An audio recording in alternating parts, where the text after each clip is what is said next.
What is up, everybody? Welcome back to the channel. Today, we are doing something absolutely insane.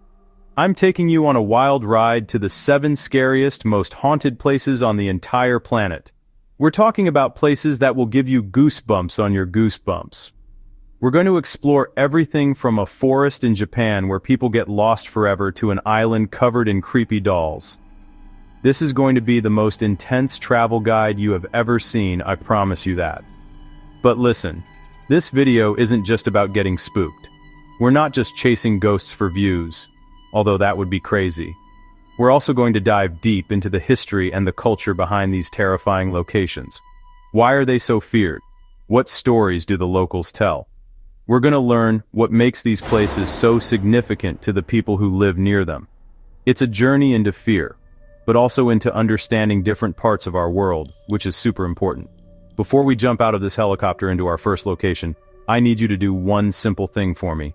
It takes 1 second. See that big red subscribe button down there?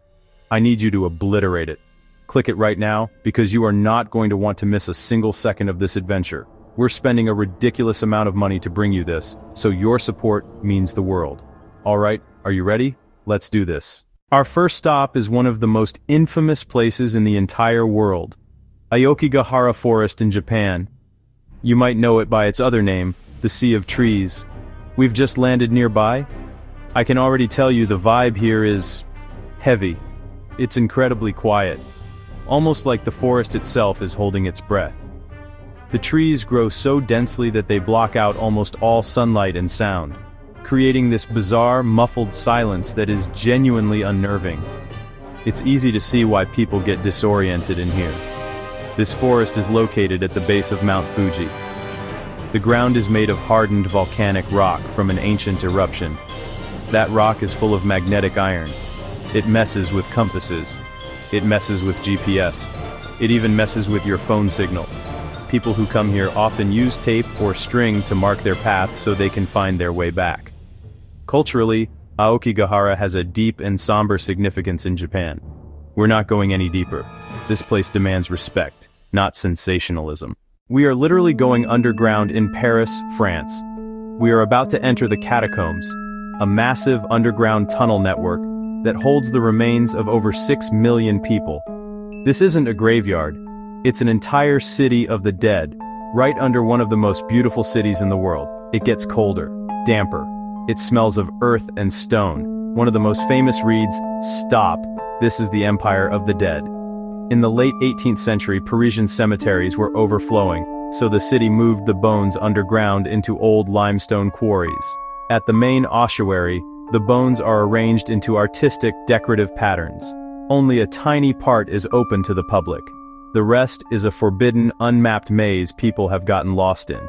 We have a special permit and an expert guide, because going in alone would be absolute insanity.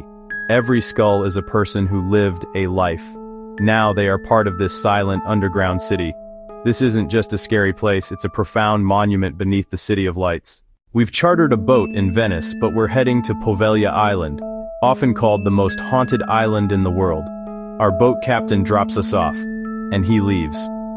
Poveglia's dark history goes back centuries. During the plague, the sick were brought here to die. They were dumped into massive pits and burned. Locals say the soil is over 50% human ash. In the 1920s, a mental hospital was built. Stories tell of horrific experiments in the bell tower. The head doctor was driven mad, climbed the tower, and threw himself off. Legend says a mist choked him. Exploring the ruins, our gear goes haywire. EMF spikes, and audio picks up whispers we can't hear. The feeling of being watched is overwhelming. We've seen enough. Time to get off this cursed island before sundown. This place is a true nightmare. We've traveled from Italy all the way to the canals of Xochimilco, just south of Mexico City. We are heading to Isla de las Muñecas, the island of the dolls. Even from a distance you can see them. Hundreds, maybe even thousands, of dolls hanging from the trees. They are dirty, missing limbs, blank-eyed. Genuinely some of the creepiest things I have ever seen. For 50 years, Don Julian Santana lived here alone. After finding a drowned girl, he began hanging dolls to honor and appease her spirit. He collected dolls from trash and canals until they covered the island. He believed they moved and whispered at night. In 2001, he was found drowned in the same spot he said he found the girl. His nephew now tends the island. Today, visitors bring dolls as offerings, a blur of memorial, folk art, and a genuinely haunted place. You can't escape the feeling their plastic eyes follow you. Whether haunted by spirits or by a tragic story, this island will give you nightmares. We are now in Ukraine, standing at the edge of the Chernobyl exclusion zone. On April 26, 1986, Reactor 4 exploded, the worst nuclear disaster in history. We are about to enter Pripyat, a city frozen in time. We have a guide, respirators, and a Geiger counter that's already clicking. Residents were told to pack for 3 days. They never returned. Their lives are still here. A classroom littered with gas masks, an eerie Cold War relic. The park never opened. Our Geiger spikes near the bumper cars, one of the most contaminated spots. No spirits haunt these halls. The ghost here is the invisible radiation and the memory of 50,000 lives. Nature is reclaiming the city, haunting and powerful. This place is not a playground, it's a tomb and a warning. We are in London, England, at one of the most feared buildings in British history, the Tower of London. For nearly 1,000 years, it's been a royal palace, a prison, an armory, and a place of execution. Anne Boleyn was beheaded here. Her ghost is said to wander, sometimes headless, near the site and chapel. In 1483, 2 young princes vanished, believed murdered. Small spectral figures are said to appear in the bloody tower. Every night for 700 years, the gates are locked in the ceremony of the keys. We set up cameras in the White Tower. The atmosphere is electric.